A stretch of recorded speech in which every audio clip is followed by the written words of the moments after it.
Hello and welcome to this bonus episode of the Fertility podcast, where I've been taking some of the best bits from Fertility Fest to give you a short series of abridged versions of some of the sessions that took place. I chaired the Modern Families panel, which was a conversation with Izzy Judd, musician and author of Dare to Dream, mum of Lola and Kit after having IVF, a miscarriage and a natural pregnancy for her second child, and actor Lisa Faulkner, author of 4 books with a 5th about to come out.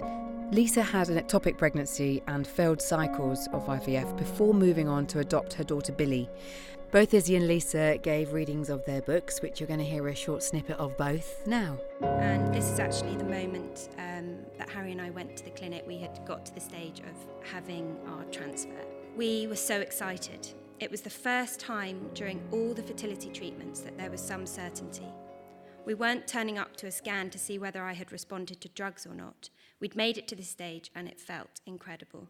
There was a fertilised egg waiting, ready to go back home where it belonged, safe and sound. I had so longed for this moment.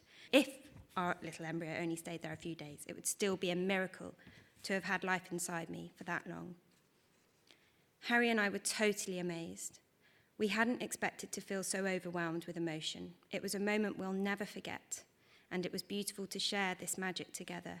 The world stopped for a second. For us, it felt as if this little life was home at last. You get to an age where everyone around you starts having children, and while you're mostly happy for your friends, there's a part of you inside screaming, when is it going to be my turn? As the months of fun trying turn into years, I have to say that glimmer of hope, that fairy tale dream starts to dim. This is the point at which you start to read articles, pick up books, and try and find someone to identify with, someone who's been through it but that seems normal, with a life that seems attainable. You start on the road of Clomid, then IUI, then IVF with ICSI. Each failure brings another knock, another dent to your bruised self. And when all those avenues are exhausted, you're really in the shit. Izzy and Lisa both talked about how their journeys of starting their families had impacted on their lives and ultimately their route to parenthood. I'd asked Izzy about coping with her miscarriage, whether it was something that she'd sought support in how to deal with it. And then you'll hear Lisa talking about moving on to the decision to adopt. I wish I had sought help because actually that pregnancy remains very, very close to me. And the image and the day and exactly what happened has stayed with kind of almost haunted me. After a cycle, is that right? It was after my first round of IVF, and I remember just thinking, how is this fair? You've gone through all that and I'm pregnant, and I believed, I was a mother from the moment that I saw that positive pregnancy result. But not only that, it then strips you even more from enjoying any subsequent pregnancies because you're already fearful, but now you are incredibly fearful. To go to the loo was traumatic, because I was just constantly in fear. So I think, for both Harry and I, that first pregnancy was the happiest that we had, obviously before we miscarried. Lisa, can we talk about the adoption process? That point of accepting, your doctor said you can't go on, you're then making this transition. Was there anybody around you that had adopted? Did you have any sounding boards? As I said in my letter, the only people that I knew that had adopted were some people when I'd gone to church parade years ago, and they were all very proper, good people, Christian good people. Not that there was anything, it was just like, I just thought they were amazing. And then I hadn't met anybody else until there was Madonna and Angelina Jolie. And I remember thinking, they're not normal. I'm sure I'd heard that Angelina Jolie had changed her first son's name. And I was like, are you allowed to do that? It was all it was just nobody. And I went through looking at surrogacy, looking at surrogacy in America, looking at buying baby. I mean, there was all sorts of things that you could go through when you're trying desperately to have your family. And it was my ex-husband who said to me, why don't we adopt? And I went, oh, I don't think so. And I'd been with a boyfriend years before who'd said to me, oh, when we have babies, I really want to adopt as well as have our own children. And I'd gone, yeah. And I remember thinking, well, I'm not going to adopt, but I'll say it's him because I was in the first flush of love. And then when my ex-husband said it to me, I went, I don't know if I could. And he said, well, to me, I don't carry that baby. I could be away for 9 months. I would have no idea. You could hand me a child. I would have no idea if it was mine or not, but I would love it. He said, what's the difference with you? And I remember thinking, what is the difference with me? I have my nieces that I love, and I sort of helped. I was birth partner to them, and they are my world and my godchildren, and I love them and my partner and my friends unconditionally. So why can't I love somebody else's child that needs a home? And there were so many children in care, and that was the turning point for me. And I thought, I can do this. I think I can. And then I started meeting people who had adopted, and then it's funny how it works. And there's friends of friends and somebody else, and then my agent had a client, an actor, and she said, oh, they've just adopted. Maybe you should speak to him. Put me in touch, and his wife became one of my best friends now, and she had adopted a little girl at 3 days old. Wow. And she told me her story and what she'd done, which it's now called early permanence care, but at the time it was called concurrent planning, where you foster a child that's taken into care very, very young with a means to adoption if the birth family can't look after it. It was the hardest journey. Like, when you think, why did I choose that one? But I did, because I saw somebody who was normal. She was an actress. She was like me. She lived in a house that was, there was stuff everywhere, and there were papers, and there was cups of coffee. And I remember thinking, oh, it's a normal kitchen, and everything's all right. And she's sworn about 7 times. And, she was like, oh, yeah, she's upstairs. She's been a nightmare today. But I remember thinking, life is normal. It's not like I've walked into some weird house and the baby is definitely not hers. And it all fitted into place, and I thought, oh, actually, it's fine. I can do it. And that was it then. I always think when something opens up to you and take one step, suddenly it all opens up. And it's like the brick road just becomes a bit more lit up. So, yeah. And Billy was 15 months when you adopted her. Well, she was 16 months when I found out about her. And we had to do a big, long adoption process, which is interesting. But after IVF, I say it probably felt like a walk in the park. And then we got approved as foster carers and adopters. We heard about Billy, and she came to live with us when she was 18 months old. So I'm going to bring in our experts. James Nicopoullos from the Lister Clinic. I've got such a list of what you do.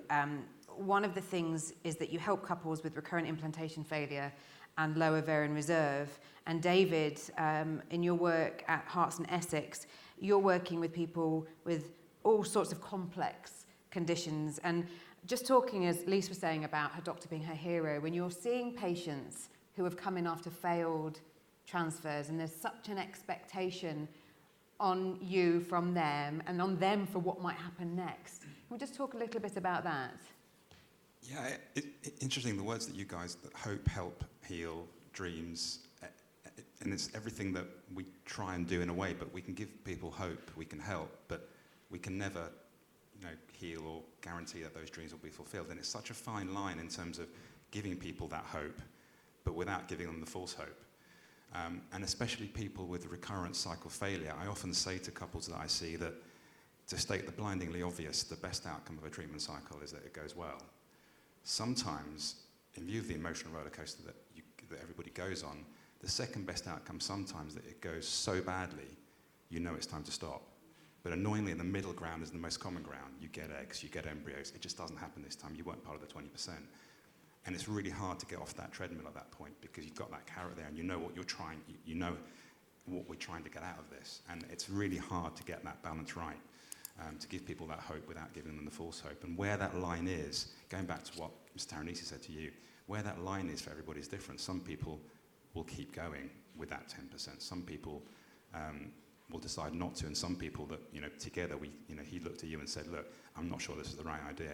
And it's really difficult getting that balance right. And everybody's different, which is why I don't think there'll ever be enough books, because everybody's journey is so individual that almost everybody needs a version of their own story as a book before they start. And when that conversation happened with your doctor, were you saying, no, I want to carry on, or was it definitive? I have to say that what happened was that he said to me, and it stuck with me, and I actually quoted it back to him, and he really smiled. He said to me, I can do everything, but I can't do the magic.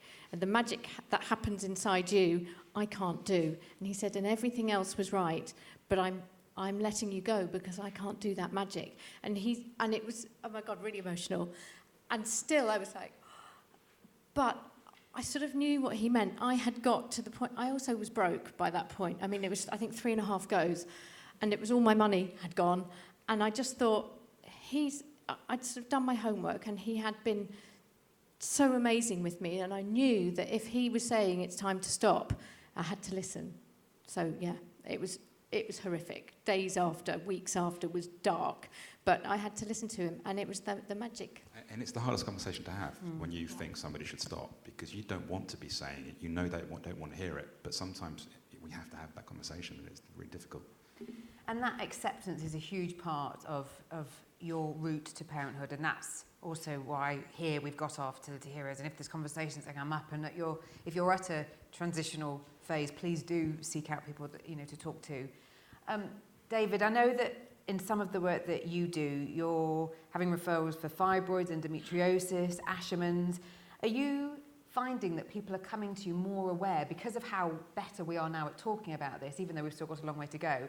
So are you able to work with them sooner in the process, rather than, for example, we know endometriosis and PCOS, which I know Izzy, you were diagnosed with. Are people coming to you at those earlier stages? Yeah, I think it's improved a lot. I think with events like this, all the work that Fertility Heroes are doing, events like this means that stigma is no longer there. People are aware of. I think we'd say that at the moment, almost everyone is aware of someone who's required fertility treatment. So the stigma is not there. We're getting better educated, which means patients are hopefully turning up in good time, and it is a time thing. So the younger we see the patients who start their treatment, the better the outcomes usually. So we're seeing people coming in good time, but unfortunately the system is creaking. So especially on the NHS side, where there's growing demand for fertility treatment and fertility assessment, but not enough funding.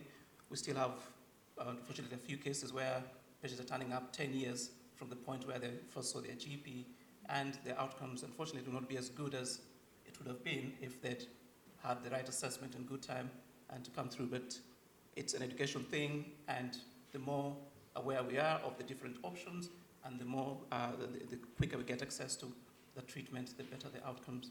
We're going to end with a comment that Izzy made in response to one of the questions from the audience, who was asking about dealing with kind of comments, crass comments that people say. The lady had spoken about how she had gone through donor conception using her sister's eggs, and just some of the ridiculous things that people were saying to her, and how she was dealing with that kind of now. Can I just say, because what I want to say is sometimes sat here with children, I can feel uncomfortable because I feel like I have children, right? But it's clear from your emotion and us sitting here that it stays with you. And something that I think there needs to be more attention for is actually preparing people when they're going through the struggles for motherhood. Definitely. Yeah, because it leaves you with problems and difficulties and struggles. I mean, I have a daily battle where I feel the guilt because I'm finding it hard because my daughter is a three-nager. And there I am going, but I longed for you, but I'm finding this really hard. And I just think, there just needs to be a little bit of just awareness about that, and for people that are conversation, and that people are going through it, because it's difficult for you right now to think that that's where you're going to be, and then all of a sudden you're at home with a baby and it's overwhelming. So I just kind of want to say that in terms of perception, there are certain people in your life that are radiators, and there are certain people who are drains, and it's not their fault that they're a drain. I'm a drain.